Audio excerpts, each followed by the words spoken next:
प्यारे दोस्तों, आज की इस वीडियो में हम आपको एक अल्लाह के वली का ऐसा वाक्य सुनाएंगे। एक लड़की अल्लाह वाले के सामने गलत हरकत करने लगती है और उन पर जिना का इल्जाम लगा देती है।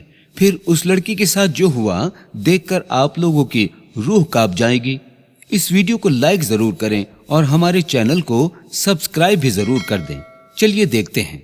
दोस्तों, एक मर्तबा का जिक्र है कि एक अल्लाह वाले जो दीन की रोशनी को फैलाने के लिए सफर किया करते थे, और ये वो दौर था जब लोगों में बुत परस्ती बहुत ही ज्यादा आम थी। लोग बुतों को खुदा मानकर उनकी पूजा किया करते थे। अब अल्लाह के हुक्म से वो अल्लाह के वली एक ऐसी बस्ती में आ गए जहां पर रहने वाले लोग अपने आप को बहुत पढ़ा लिखा और हुनरमंद समझते थे। यानी वहां पर कोई भी अपने आप को आम आदमी नहीं समझता था, बल्कि हर एक अपने आप को सबसे ज्यादा हुनरमंद कहता। उस बस्ती में आकर वो अल्लाह वाले रहने लगे और ये सिर्फ अल्लाह ताला के हुक्म से हुआ था। लेकिन वहां पर रहने वाले लोग उनकी इस बात को पसंद नहीं करते थे। वहां के जो नौजवान थे वो भी खुद को बहुत पढ़ा लिखा और काबिल समझते थे। उनको बहुत ही गुस्सा आता कि ये कौन है और ये यहाँ पर आकर क्यों रह रहे हैं, क्योंकि उन काफिरों की बस्ती में कोई भी मुसलमान नहीं था। दोस्तों, कहा जाता है कि जहां आपके 100 दुश्मन हो वहां एक दोस्त अल्लाह ताला पैदा कर देता है। अब वो बस्ती तो काफिरों की थी, लेकिन अल्लाह ताला ने उस बस्ती के एक बूढ़े आदमी के दिल में अल्लाह वाले की मोहब्बत डाल दी थी। वो मुसलमान तो नहीं थे, लेकिन फिर भी अपनी बस्ती के नौजवानों को रोकते थे कि ये तुम्हारा क्या बिगाड़ रहे हैं। तुम दिन रात इन पर इल्जाम तराशी करते रहते हो, इनको बुरा भला कहते हो, लेकिन फिर भी ये पलटकर जवाब नहीं देते। ये अपने खुदा को मान रहे हैं, तो क्या हुआ, तुम्हारे खुदा को बुरा भला तो नहीं कह रहे। तो एक जालिम नौजवान सोचने लगा कि इस बूढ़े जालिम आदमी के होते हुए तो मैं कुछ नहीं कर सकता। अगर कुछ करूंगा तो पूरी बस्ती मेरी दुश्मन बन जाएगी। मुझे अब ऐसा कोई काम करना है कि सांप भी मर जाए और लाठी भी न टूटे। उसके दोस्त जालिम नौजवान से कहने लगे, अगर तुम्हारे जहन में कोई आइडिया है, कोई मंसूबा है तो हमें बताओ। नौजवान ने कहा कि हम इस मुसलमान बाबा पर चोरी का इल्जाम लगा देते हैं, लेकिन चोरी का इल्जाम साबित ना हुआ तो क्या होगा। फिर उसने कहा कि ये कह देते हैं कि ये जादूगर है, घंटों बैठकर चिल्ला काटते हैं, कोई अमल करते हैं, ये हमें निस्तो नाबूद करना चाहते हैं, पूरी बस्ती को खत्म करना चाहते हैं। वो लोग तरह तरह के मंसूबे बनाते रहे, लेकिन हर बार अल्लाह ताला की मदद आ जाती, वो गायबी मदद अल्लाह वाले को बचाती। अब उस जालिम नौजवान ने अपने तमाम दोस्तों को जमा किया और कहने लगा कि हमने इस बार इल्जाम लगाया, लेकिन न जाने कौन सी ताकत है जो इस बूढ़े मुसलमान को बचा लेती है। अगर वीडियो आपको पसंद आ रही है तो चैनल को सब्सक्राइब करते रहें और लाइक भी करें। ऊपर से जो हमारे गांव के बूढ़े बाबा हैं वो तो इनके खिलाफ कुछ भी नहीं सुन सकते, कहते हैं कि इनको तकलीफ न पहुंचाओ। अब हमें कोई ऐसा काम करना है कि जिसकी वजह से हमारे गांव के बूढ़े बाबा, जिनको पूरी बस्ती मानती है, यही एक मुसलमान आदमी को यहाँ से बाहर निकाल सकते हैं। तो उस नौजवान के साथी कहने लगे कि तुम्हारे जहन में क्या कोई मंसूबा है। तो वो कहने लगा, हाँ, मेरे जहन में एक मंसूबा है, और वो ये है कि इस गांव में एक लड़की रहती है जो यतीम है, जिसके माँ बाप नहीं है और कोई भाई बहन भी नहीं है, यहाँ तक कि कोई और रिश्तेदार भी उसके साथ नहीं रहता। अगर हम उसके गरीबी को सामने रखते हुए उसे दौलत का लालच दें तो वो जरूर ये काम करेगी, और वो लड़की बेपनाह खूबसूरत भी है। औरत के आगे तो बड़े से बड़े लोग बहक जाते हैं, तो ये बूढ़ा क्या चीज है। लेकिन हमें ये काम बहुत एहतियात से करना होगा। हमारे गांव के जो बूढ़े बाबा हैं उन तक ये खबर नहीं जानी चाहिए, वरना पूरी बस्ती हमारे खिलाफ हो जाएगी, क्योंकि गलत बात तो वो भी बर्दाश्त नहीं करते। हमें बहुत ही एहतियात से काम करना है। अब वो नौजवान जिसने ये मंसूबा बनाया था वो चुपके से उस लड़की के पास गया और कहा, तुम्हें मुंह मांगी रकम दी जाएगी, जितना चाहोगी हम तुम्हें उतना देंगे, लेकिन तुम्हें हमारा एक बहुत अहम काम करना होगा और ये बात किसी को पता नहीं चलनी चाहिए। जब लड़की काम के लिए राजी हो गई तो उसने सारा मंसूबा उसको बता दिया और कहा, बहुत एहतियात के साथ ये काम करना है। एक दिन वो लड़की उन अल्लाह वाले के पास गई जो अपनी आंखें बंद करके मुराकबे में थे और अल्लाह अल्लाह का जिक्र जारी था। वीडियो को लाइक जरूर करते रहें। अब एक दिन गुजरा, दूसरा दिन गुजरा, हर बार वो लड़की आती और नाकाम लौट जाती। अल्लाह के वली उसकी तरफ देखते तक नहीं थे।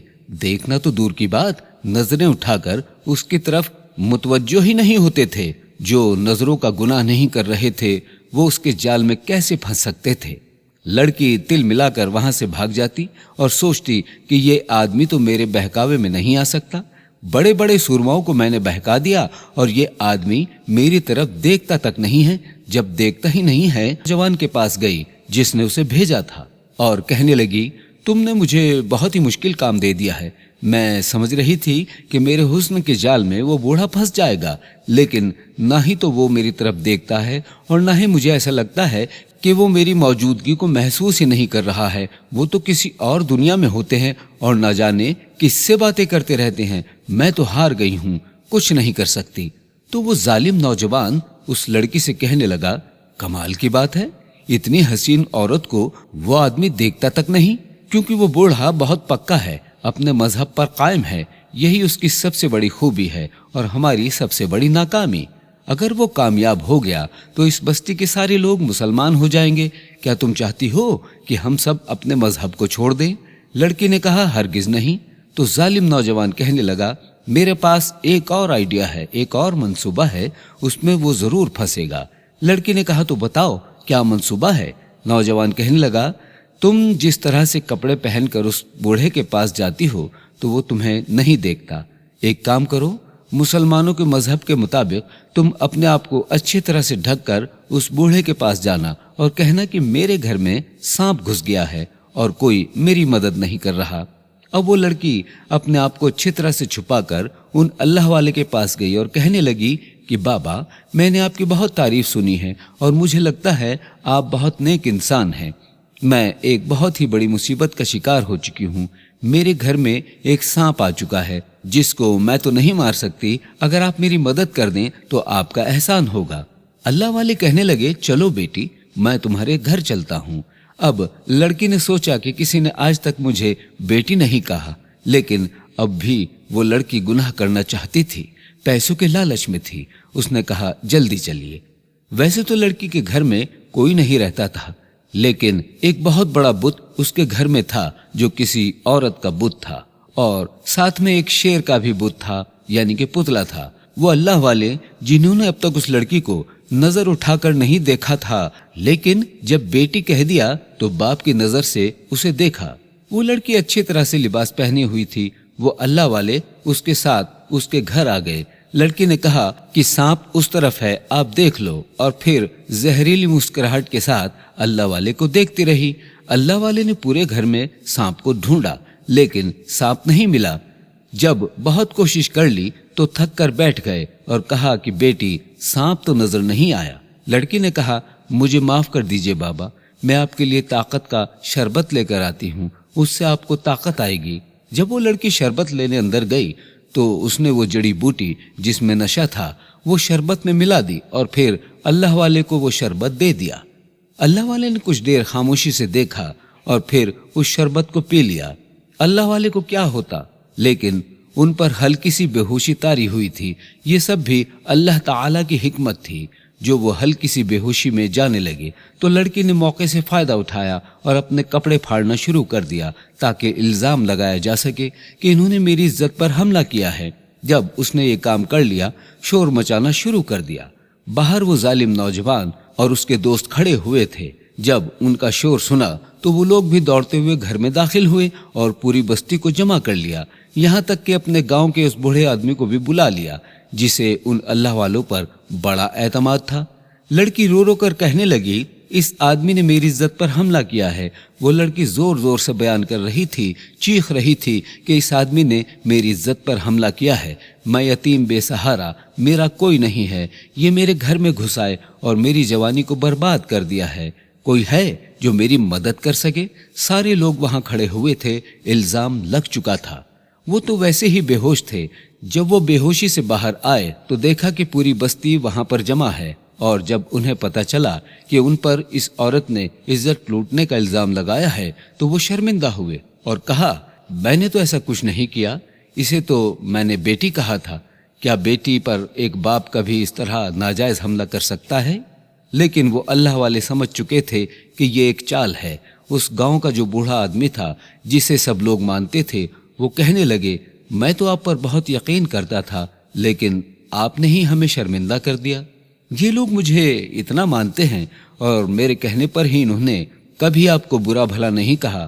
آپ نے اس یتیم بے سہارا لڑکی کو لوٹ کر بہت برا کیا۔ اللہ والے کہنے لگے کہ میں صفائی کے لیے کیا پیش کروں؟ اگر آپ اجازت دیں تو کیا میں 2 رکعت نفل نماز ادا کر سکتا ہوں؟ لوگوں نے کہا، تم نے جو کیا ہے اس کے لیے تمہیں یہاں سے نکلنا ہوگا، بلکہ اب تم یہاں سے نکلو گے نہیں، بلکہ تمہیں سرے عام پھانسی دی جائے گی۔ اللہ والے نے کہا، کچھ دیر کے لیے مجھے وقت دے دو، میں ذرا اپنی عبادت پوری کر لوں۔ اس کے بعد اللہ والے نے نماز ادا کی اور دعا کی کہ یا اللہ تو میرا ضامن بن جا، جو الزام مجھ پر لگا ہے اس الزام کو مجھ پر سے ہٹا دے، کوئی سبب پیدا کر۔ اس کے بعد وہ اللہ والے مسکراتے ہوئے اٹھے، لوگوں کے پاس آئے اور کہنے لگے کہ یہ لڑکی کہتی ہے کہ یہ اس گھر میں اکیلی تھی، لیکن میں آپ سے ایک بات کہنا چاہتا ہوں کہ یہاں ایک عورت اور تھی اور وہ عورت میری بے گناہی کا ثبوت دے گی۔ وہ لڑکی حیران و پریشان کہ میں تو اکیلی رہتی ہوں۔ وہ سب کہنے لگے، تم اپنے آپ کو بچانے کے لیے یہ سب جھوٹی باتیں کر رہے ہو۔ تو اللہ والے کہنے لگے، نہیں، یہ اکیلی نہیں تھی، بلکہ اس کے ساتھ ایک عورت تھی اور یہ 2 عورتیں یہاں پر موجود تھیں۔ لوگ بولے، اچھا تو بتاؤ کہاں ہے وہ عورت؟ اللہ والے کہنے لگے، سامنے والے کمرے میں چلو۔ لوگ ان کا مذاق اڑانے لگے۔ وہ لڑکی حیران تھی، ہکا بکا تھی۔ کمرے کا دروازہ کھولا تو وہاں کسی عورت کا بڑا سا بت رکھا ہوا تھا۔ بت کو دیکھ کر اللہ والے کہنے لگے، دیکھو وہ عورت ہے جس کی میں بات کر رہا ہوں۔ وہ لوگ غصے میں آ گئے اور کہنے لگے، یہ تمہیں عورت نظر آتی ہے؟ یہ ہمارا بت ہے، اس کو ہم نے مٹی سے بنایا ہے، یہ بے جان ہے۔ اللہ والے کہنے لگے، اچھا اگر میں کہوں یہ اللہ کے حکم سے اگر یہ چلنا شروع کر دے تو کیا تم لوگ مان لو گے؟ تو وہ لوگ اللہ والے کو طرح طرح کی باتیں سنانے لگے۔ اللہ والے نے کہا، تم لوگ تھوڑا ٹھہر جاؤ۔ انہوں نے اللہ تعالیٰ کے حضور دعا کی اور قریب آئے۔ اس بت سے کہا کہ تیرے سامنے اللہ کا ایک ایسا بندہ کھڑا ہے جس پر غلط الزام لگا ہے، زنا کاری کا، عزت لوٹنے کا۔ کیا تو اللہ کی شان کے واسطے زندہ نہیں ہوگی؟ کیا تو اللہ کے حکم کو نہیں مانے گی؟ مانا کہ تجھے ان آدمیوں نے بنایا ہے، ان بستی والوں نے بنایا ہے، لیکن اس کائنات کے خالق کے حکم پر ہر چیز چلتی ہے۔ مٹی کا ایک ذرہ بھی اس کے مطابق چلتا ہے، بے جان چیز کو بھی وہ زندہ کر دیتا ہے۔ اللہ کے حکم سے کیا تو زندہ نہیں ہو جائے گی؟ اتنا کہنا تھا کہ وہ بت عورت جو کچھ دیر پہلے بالکل بے جان تھی، ہل بھی نہیں سکتی تھی، وہ زندہ ہو گئی۔ اب وہ زندہ ہوئی تو تمام پنڈت اس کے قدموں میں گر گئے اور کہا، ہمارا بت تو زندہ ہو گیا، یہ تو بہت ہی بڑا کام ہو گیا ہے، اور اس کے قدموں سے لپٹ گئے۔ وہ بت عورت کہنے لگی، ہٹ جاؤ یہاں سے، چلے جاؤ یہاں سے، یہ اللہ والے جن کی شان میں تم نے گستاخی کی ہے، تم نے اس پاک صاف انسان کو بہت برا کہا۔ یہ تو اس لڑکی کو بیٹی کہتے ہیں، کیا بیٹی کی عزت پر کوئی باپ حملہ کر سکتا ہے؟ تم سب قصوروار ہو، میں گواہی دیتی ہوں کہ یہ پاک ہے، اور یہ جس رب کو مانتے ہیں اسی کے حکم سے میں تمہیں سب کے سامنے آج کہہ رہی ہوں کہ اللہ ایک حق ہے اور وہی سب کا خالق ہے۔ تو دوستو، جیسا کہ میں نے آپ کو بتایا کہ یہاں پر ایک شیر کا بت بھی تھا، تو وہ شیر بھی زندہ ہو چکا تھا۔ وہ غراتا ہوا اس ظالم نوجوان اور اس کے ساتھیوں کی طرف لپکا۔ ایسا لگ رہا تھا کہ نہ جانے غیب سے طاقت آ گئی ہے، اور غیبی طاقت کی وجہ سے یہ سارا کام ہو رہا ہے۔ ایک بت عورت زندہ ہو کر چل رہی ہے، اللہ تعالیٰ کی گواہی دے رہی ہے، اور وہ شیر ان پر حملہ کر کے ان کو زخمی کر رہا ہے۔ اسی وقت اللہ والے نے کہا کہ رک جاؤ، اے شیر تو رک جا، اللہ کے حکم سے رک جا، میں انہیں معاف کرتا ہوں۔ یہ نادان ہیں، یہ نہیں جانتے کہ ان کے حق میں کیا بہتر ہے اور کیا نہیں۔ میں تو ایک ایسے سچے دین کو پھیلانے آیا ہوں، بس ہم ایک اللہ کو مانتے ہیں اور اسی اللہ نے پوری کائنات کو بنایا ہے۔ میں دعوت دیتا ہوں ان سب کو کہ اگر یہ اللہ تعالیٰ کو مان لیں تو بس میں خاموشی سے یہاں سے چلا جاؤں گا۔ تمام گاؤں والے تو ویسے ہی ہیبت کا شکار تھے، خاص طور پر وہ ظالم نوجوان جو یہ سارا نظارہ دیکھ رہا تھا، اور سب سے زیادہ شیر نے اس کو ہی زخمی کیا تھا۔ اس نے کہا، میں معافی مانگتا ہوں۔ پھر وہ نوجوان گاؤں کے بوڑھے کے پاس آیا اور کہنے لگا کہ میں نے آپ سے چھپ کر ایک بہت بڑی چال چلی تھی. دراصل یہ اللہ والے بے گناہ ہیں اور انہوں نے کسی کی عزت پر کوئی حملہ نہیں کیا. یہ لڑکی ہماری بھیجی ہوئی تھی اور اس نے پیسوں کے لیے ان پر الزام لگایا تھا. گواہی تو بت نے دے دی ہے، اس لیے میں آپ سب کے سامنے کلمہ پڑھتا ہوں. اب یہ پورا گاؤں مسلمان ہو گیا. اللہ کے ولی نے جب اپنا کام کر لیا تو وہاں سے رخصت ہو گئے، پھر کسی اور منزل کی جانب، پھر کسی کو سیدھا راستہ دکھانے کے لیے. سبحان اللہ. تو دوستو، آج کی ویڈیو میں اتنا ہی. اللہ حافظ.